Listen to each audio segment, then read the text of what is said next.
المغاربه حنا ما عندناش كرامه داخل ارض الوطن، ولكن على السياح الاجانب السواعده الخليجيين كلهم كيجيو كيمرمدونا في المغرب وكيمرمدوا بناتنا في البلاد وكديروا لهم الصراح كتصيفطوهم لبلادهم، وحنا ولد بلادنا حتى واحد ما هضر عليه حتى واحد ما عقل عليه رغم انه يستحق هذاك السيستم الترويضي. السلام عليكم ورحمة الله تعالى وبركاته. تحية للإخوة والأخوات وإلى جميع متابعين قناتنا، أسعد الله مساءكم. تعقلوا الخوت على هذيك القضية ديال بنت الوزير الفلاحة، كانت تسوق واحد السيارة وهي في حالة سكر وضربت جوج مغاربة كرفصت لهم حياتهم في السعيدية. ياك تعقلوا واش قلت لكم؟ قلت لكم بأن بنت الوزير ما عندهم ما يقضيو ليها وغادي يطلقوا صراحة، وهذوك الضحايا طفرت فيهم. خرجوا لي العياشة في التعليقات وقالوا لي راك غلط، المغرب راه بلد القانون والعدالة والدولة غادي دير الإجراءات ديالها، وكثروا علينا البلا بلا. نهار 21 في الشهر هذا صدر الحكم على هذه القضية بمحكمة بركان. خبر تنشر بعنوان حكم موقوف التنفيذ ضد ابنة الوزير الفلاحة بعد متابعتها بتهم السياقة في حالة سكر وحيازة المخدرات والسب والشتم.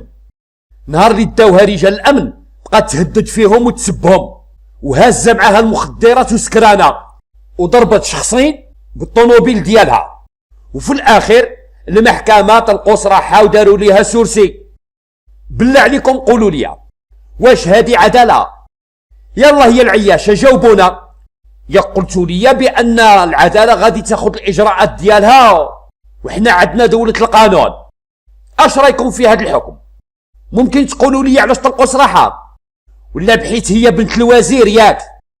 العدالة ديالكم اللي كتحكم على الناس باسم صاحب الدجاجة ما كتطبقش الأحكام ديالها على ولاد الوزراء والمسؤولين. العدالة عندكم كتخدم غير مع ولاد الشعب، كطحن باباهم ب10 سنوات و20 سنة. أما بنت الوزير إلا بغات تهز معاها الكيف والبيضة وتسوق الطوموبيل وهي في حالة سكر راه شي عادي. تحس عباد الله عادي، تسب الدرك والشرطة عادي، واحد ما يقدر يمنحها لأن هوبل السادس كيعطيها الحصانة. واش هذه هي البلاد ديال العياشة اللي بغيتوني نطبل ليها ونعبد النظام ديالها؟ النظام ديال ولاد القاف بغيتوني انا نقول عليهم نظام زوين؟ انا ما كرهتش يا الصنادل لو كان شي دوله دير فينا واحد المزيه وتقصف دين امهم تنهي الوجود ديالهم من الحياه، والله ما كرهتش.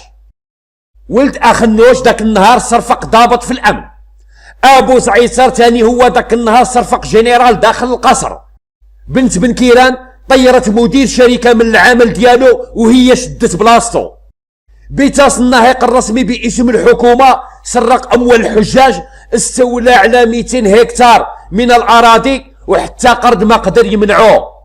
بلاد السيبة ديال بصح. القانون عندكم ما عندوش حتى 1% من النزاهة، منعدم، قانون شكلي وصافي.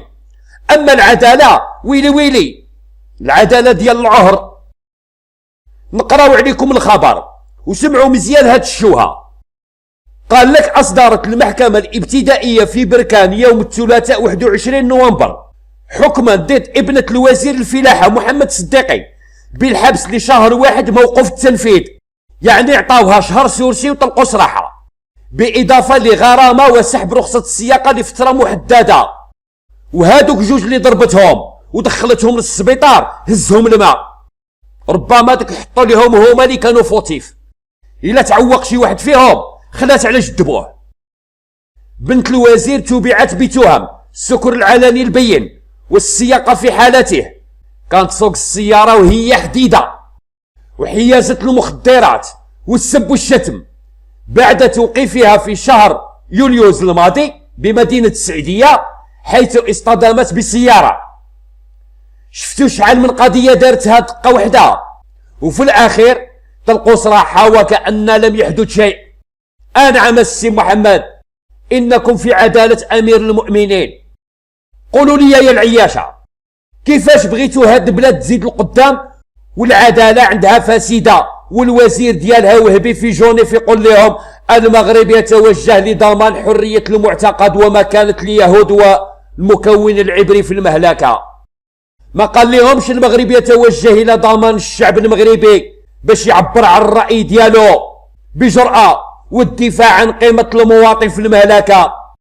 هادي ما قالهاش، هو مشى لجونيف باش يضرب الطابلة على الكيان الصوص للمستوطنين في المغرب باش عرفوا ريسانكم ما عندكم حتى شي قيمة يا العياشة. الكيان الصوص عندهم قيمة أحسن منكم في بلادكم. نزيدكم هذه الطبالة باش نسلخكم مزيان. كذلك الصحف ديالكم نشروا واحد الخبر بعنوان 50% من العزاب والأرامل والمطلقين في المغرب يؤيدون العلاقات الجنسية الرضائية. هذاك القانون اللي دارتو لكم وزارة العدل ديال العلاقات الرضائية، ما شاء الله على المغاربة نسبة كبيرة كيأيدوا هذا القرار باش كلشي يبقى يتبرتش مع راسو براحته. زيدوا كملوا خيركم وسيروا عند وزارة الصحة وقولوا لها باش تكثر لكم المراكز ديال حضانة الأطفال باش المغربية اللي تولد عن طريق العلاقة الرضائية تديه مباشرة للمركز تحطو تما تكلف به الدولة، على حسب المنكر اللي ولا في بلادكم مقنن وجهرا ضمن الله عبده. النهاية ديالكم غادي يصرى لكم بحال القوم عاد والله أعلم، لأنكم زدتوا فيه بزاف وبلادكم ولات نجيسة وحتى الملائكة مستحيل كيدخلوا تما. الدولة ديال الخبث والخبائث، الله يعطي لأمكم طوفان قولوا آمين. نقراو عليكم هذا الخبر. أظهرت نتائج استطلاع الرأي الذي أجراه المركز المغربي للمواطنة حول تعديل بعض القوانين التي تثير نقاشا عاما في المهلكة أن حوالي 44% يعني تقريبا نصف الشعب من المشاركين يؤيدون العلاقات الرضائية خارج إطار مؤسسة الزوجية ويعارضون تجريمها. ما بغاوش القانون يجرم العلاقة الرضائية. ياه اخويا قولوا لي يا العياشة، علاش الناس ما كيهضروا عليكم وكيقولوا عليكم بان بلادكم بلاد الدعاره ما كيعجبكمش الحال، وفي نفس الوقت نتوما اللي كتأيدوا هذا الشيء وكتوافقوا على العلاقات الرضائيه وكتوافقوا على ضيافه السياح بناتكم؟ علاش كتنوفقوا؟ ما كيعجبكمش الحال كي الناس يهضروا عليكم؟ ما يمكنش.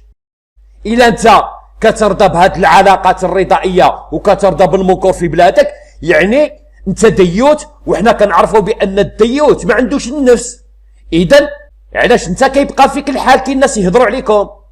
ما تبقاش تنوفق علينا وتكذب على راسك. البنادم يكون صريح. العياش بغى يشوف اختو مع صاحبها في الدار وينعس معها في الغرفه ديالو وهو يقدم ليه العصير ويقول ليه شبيك لبيك اختي بين يديك. هذا هو الموافقه والتأييد العلاقات الرضائيه، هكا كنفهموها. وكشف الاستطلاع أيضا الذي تم إجراؤه في الفترة من 9 إلى 31 غشت 2023 وشمل 2496 فرد من جميع الفئات العمرية أن 49% من العزاب والأرامل والمطلقين في المغرب يرفضون تجريم العلاقات الرضائية خارج إطار الزواج. هذا الخبر ديالكم نتوما العياشة باش تسمعوا بأنكم نتوما اللي كتأيدوا وكتوافقوا على العلاقات الرضائية، ماشي حنا اللي كنكذبوا عليكم. ها هو الخبر ديالكم هو اللي كيصرح هذا الشيء وكيقولوا مرحبا بالدعارة في دولة أمير المؤمنين. هذه هي. وبلغت نسبة رفض تجريم العلاقات الرضائية خارج إطار الزواج 50% من المشاركين الذين تجاوزت أعمارهم 60 عام. حتى الشوابين كيأيدوا العلاقات الرضائية. الشيب والعيب 60 عام في عمره باقي لدين مو غير الماء يحمى ومالك الموت كيحوم فوق راسو وهو الخبيث باغي العلاقات الرضائيه وباغي بنته تبيع اللحم ديالها باش تجيب له الفلوس. السؤال هو واش هاد البلاد بلد مسلم؟ وهذا اللي كيحكم البلاد زعما يكون مسلم؟ راه مستحيل والف مستحيل. هاد البلاد ولات بلاد ديال النجاسه والعهر. عصر العكاكزة عاود رجع لكم من جديد. زيدوا يا العياشة قولوا عليا أنا خائن. قد ما كنسمع أخباركم المخزية وأنا كنزيد نكره دين أمكم أكثر وأكثر ونزيد نتبرى منكم ونبقى ديما نفرش لكم الفضايح ديالكم عندي هنا في القناة حتى يديموا الأمانة أمانته. وقبل ما نختم كلامي كالعادة نقول لكم اتفوا عليكم وعلى النظام ديالكم يا تريكة العهر. هذا هو الفيديو ديال اليوم الخوت، تحياتي للجميع ولقاؤنا في موعد آخر إن شاء الله. السلام عليكم.